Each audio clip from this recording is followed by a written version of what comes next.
Everybody, pull up your old Rebecca Black videos because it's Friday. Was it Friday or Saturday? Her song? No, her song was It's Friday, right? I think she's like 30 years old now. For anybody who's old and remembers Rebecca Black. Anyway, so it's Friday. What's going on? It's college basketball and it's NHL, and I want to talk about some Excel talk because I do these videos every day, and it's kind of confusing to some people because they ask me about what to bet all the time, and I'm just like, I'm like, well, what I'm doing is it's helpful for betting. That's the point of it. But I enjoy the stats. I enjoy just like digging into everything. And some days I don't even bet, and I don't bet a lot. So when I lose, I don't care. Whatever. So the point is I want to talk about what we're doing here and why I do this. So I love to organize large swaths of data, right? So that you can pull things out really quickly and not have to do any handicapping. And know so that when anyone asks me, be like, Ken, who's gonna win? Who's gonna win the big like, say there's a big game today. I can tell you like where there'd be a big game would be like Clemson and Georgia Tech's a pretty big game because the power percentage is kind of high and the margin is kind of close. Um, there any other big games? Looks like not really today. So big games meaning teams with good game teams. So I like to just know so I could say if somebody asked me, oh, Clemson's a very good team, like they're probably going to win here, even though our projected score is off. But Clemson's a pretty good team, has a good margin. At home, it's tough to beat them there. So sure, right? I like to know that off the top of my head when it comes to all sports and just speak knowledgeably about things. So in today's, looking at what do we see here? I see that, for example, if we were to sort this thing by money line, because we're already sorting it descending by margin, which means we think that of all the comparative games today, the most distorted game is Wright State over Milwaukee. We think that Wright State is that much better than Milwaukee, and that's why they're at the top of this list. It doesn't have anything to do with the money line, the spread, or the spread cover. These are all numbers that come out of, in quotation marks, Las Vegas or the betting odds people. So we have no control over this. This is being reported from RotoWire. I just grabbed this from RotoWire as they update this throughout the day to try to find out what the lines actually are. So this has nothing to do with the order of this. The order of these teams over here has to do with the margin or whatever we're sorting by. It has to do with strengths of the game. So we're looking for good lines high up on this list. We want to find a money line that's green at the top of this list because that would mean that we think that this team has the best chance of winning and the line's reasonable. So minus 185 is a reasonable line for Campbell over South Carolina Upstate. So that's kind of what the order of this is. So let's take another snapshot, look at something else. So if we look at all the teams by descending by money line, meaning any underdogs we have are going to flow to the top here. We can see the UC Riverside, we have them at home as an underdog barely because of our 9% home bump.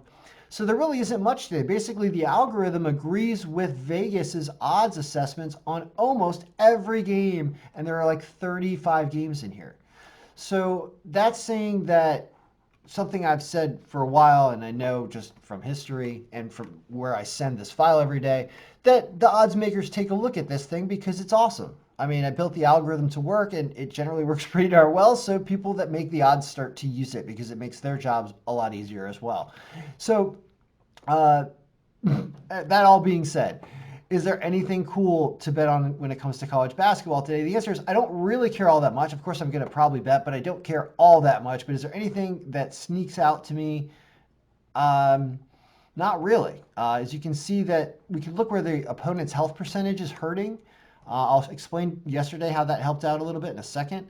But is there anybody who's really hurting? Not too much, but Missouri, Kansas City over Omaha at home because Omaha is hurting. Although the line is minus 265, so it's not that great. There really isn't anything great today. So that's my answer, is I'm going to stop looking for great things that don't really exist in today's list, because it's not that great of a day. So we'll put this back like this. Now I want to talk about yesterday for a second. So yesterday, we had like 29 games in here. We went 22-7, 15-14 on the spread, a lot of winning up top. And just some losing down here. And these are really low margins. I expect to see some losing down here. These were home teams that lost, but we gave them a 9% bump yesterday, and they were super close games. So we lost because it's kind of like a coin flip down here. But this was better. Look at all these wins here. Um, oh, yeah. Oh, yeah. Remember this game? UCLA and Washington State. Remember how I said UCLA was at 68%? They lost. They lost because they didn't have proper players playing it, injured players. Very obvious from this file. How about this one? Didn't work here though. Oregon still beat Arizona State. So I would actually like to look and see, but also Oregon was away. Well, yeah, sorry. Oregon was away, so was UCLA. Washington State won, but Arizona State didn't. So that one didn't work out, but this one did. And what else? No, that was okay. See how the operating strengths panned out. They lost. They didn't cover the spread here. They didn't cover the spread here. All these teams that were hurting, only one of them covered the spread, it looks like. The rest of them didn't. That's been something I've been watching is if a team is operating strength is low or their health is low, are they covering the spread? The answer is almost always don't. It's pretty interesting. All right, so we're 6 minutes in. I don't have time for these videos today either. All right, so this is college basketball. This is one of the reasons why I do this thing. Don't get all wrapped up in it. Just enjoy it and use it for the knowledge which it provides. Now let's talk hockey for a second. So today's hockey, light schedule, only 2 games. I watched some hockey last night. Hockey's fun to watch. Hockey's a fun game. I love playing. I got to get out and play some hockey. That's what it reminds me to do.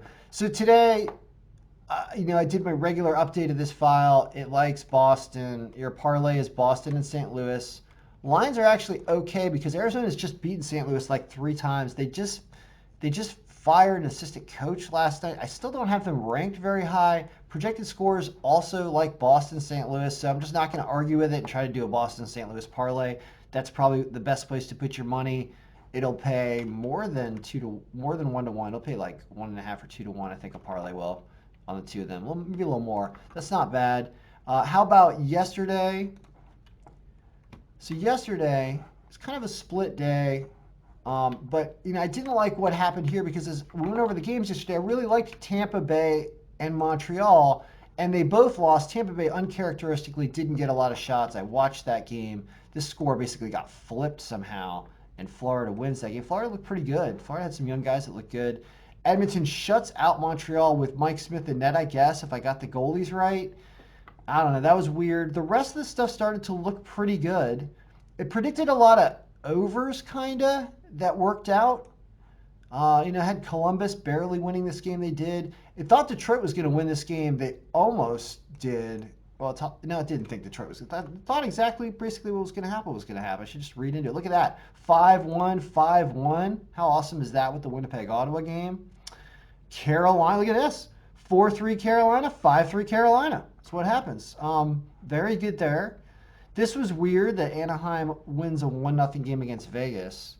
Didn't have any of that going on. No scoring out of Vegas for some reason. Calgary, that's pretty good. 3-3 or 3-2, 3-1 with Markstrom in it. See, that's the thing. Got to incorporate this 83% into the point production. See, this should be lower because this is a good goalie. I got to work on this right here. See this? There's supposed to be a relationship between the opposite goalie and the amount of projected points for this team. So Vancouver's going up against Markstrom, who's an 83%er. They normally get up about 2.8 goals against an average goaltender. Well, this is a better goaltender, so this needs to go down to like 2 or 1 point something. That's how you can tell, because this margin is a little closer, which is already taking into account this. I'm going to have a lot of fun with this hockey file over the next month or 2 or whatever as we really get this thing rolling. And then here, I don't know, LA. I mean, these teams are bad. We had San Jose. I told you, Martin Jones is not really. He's weird. He's been weird this season. I did not like what I saw out of him. And Quick plays a better game, or it doesn't really matter.